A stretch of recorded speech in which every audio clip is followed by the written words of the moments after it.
Hello， 大家好，我是带你们健康生活的灵感姐 Tina。上一期和大家分享了9种能够帮助我们缓解喉咙疼痛、咳嗽的居家疗法。那今天呢，带来了我的3款秘制食谱，分别包括了1款饮品、1款汤，还有1款蔬果昔。这3款食谱能够很好的帮助我们缓解咳嗽、喉咙疼痛以及清除痰液的作用。先分享1款帮助我们缓解喉咙疼痛的疗愈饮，分别用到了4个食材。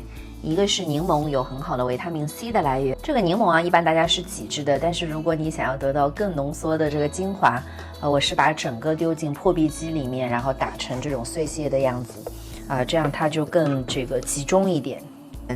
第二个呢是苹果醋，它有很好的抗炎杀菌的作用。第3个食材就是蜂蜜。那蜂蜜呢，市面上的种类有很多种，但是这里我给大家建议是，一定要找到那种纯净配方的蜂蜜，而不是精制糖堆积出来的。那这里有2个选择，第一个呢就是找到有机的 raw honey 生蜂蜜，那第二个呢就是麦卢卡蜂蜜。麦卢卡蜂蜜我想额外给大家提到一下，因为它是一种来自于新西兰的非常珍贵的蜂蜜。有很多的小伙伴问我麦卢卡蜂蜜它是不是智商税，但是我这里还是经过了很多的研究，找到有很多的科学文献来支持它和传统蜂蜜的不同之处，有4点。一个是麦卢卡蜂蜜它的这个抗炎抗氧化特性是能够帮助抗击一些有害细菌的，同时呢它能够覆盖到我们的喉咙内壁，起到一个舒缓的作用。第二个呢是我们传统蜂蜜吃多了还是会引起蛀牙的，因为它毕竟是果糖。但是麦卢卡蜂蜜很不一样的一点是，它是可以帮助我们预防蛀牙和牙龈炎的。3点呢，它是可以用于外用的，早在2007年的时候就已经被美国 FDA 批准为可以治疗外伤。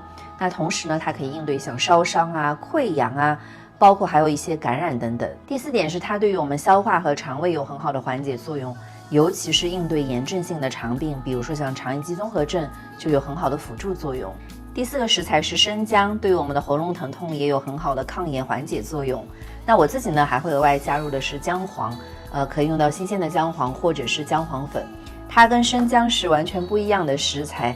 那我也多次给大家科普过，大家可以找到这一篇姜黄的科普视频，去看一看姜黄的具体的功效是什么。但是它和生姜2者叠加起来使用，能发挥的这个抗炎抗菌的作用其实是更好的。那当然大家如果找不到的话，也可以只用到生姜。那如果用到姜黄的话，额外还要加入这个黑胡椒粉，为了促进它更好的吸收。这个我自己每次会做这样子一大瓶，然后呢每天你可以把它倒到这个小杯里面，喝上个这个1、2杯、2、3杯的样子。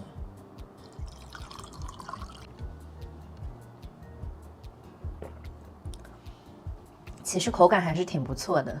剩余的部分呢，也可以放在冰箱里面来储存。再来分享第2款菠萝生姜蔬果昔，大家知道吗？菠萝汁中的菠萝蛋白酶是可以帮助分解粘液，减少喉咙中的炎症和充血的，这对缓解我们喉咙疼痛就有一些帮助。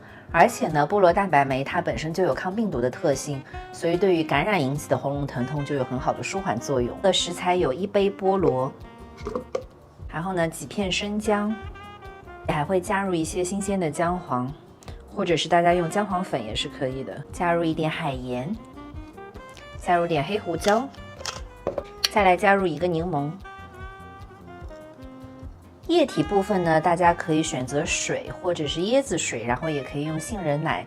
那我这里选择椰子水是因为它含有丰富的电解质，对我们这个时期提升免疫力也有一些帮助。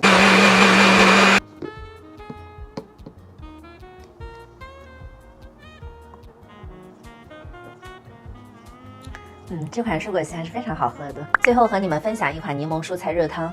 那在你喉咙很疼的时候，其实进食吞咽都有点困难，但是你还是要给它确保营养，能够帮助它快速的恢复。所以呢，柠檬蔬菜汤它就是一个很好的选择。